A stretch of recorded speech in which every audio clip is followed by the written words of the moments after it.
Hello everybody, welcome to another session of Learning Malware Analysis. In this section, we will cover static malware analysis. What we're going to look at are quite a number of concepts, some of which may be unfamiliar to you. However, I'll try and make it as easy as possible.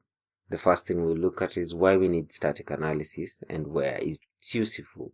The next thing is the x86 instruction set, which is the common standard in modern day computing. Another thing we will look at is what disassemblers are, and then the basic features of one of those disassemblers, which in this case will be IDA Pro. We'll also look at malware analysis, or rather basic malware analysis using IDA Pro, and how these features come into play and what they help us do.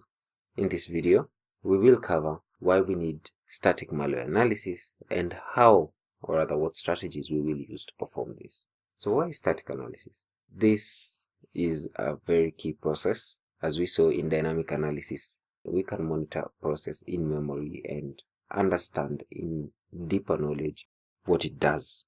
However, we may not always have that luxury, which is why before then, or when we are unsure of what we are going to do, we could choose to perform static analysis. Static analysis gives us basic artifacts which will ensure that we don't run the malware, but we can tell quite a bit about what it intends to do. This is in terms of its three main components: the replicator, the concealer, and the bomb.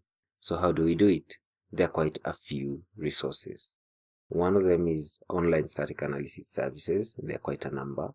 The other one is locally you could extract metadata from the file. This is the publisher, the author, the software being used, and the likes. Another thing is you could get access to strings within the malware that can give you hints as to what is being executed when it's run.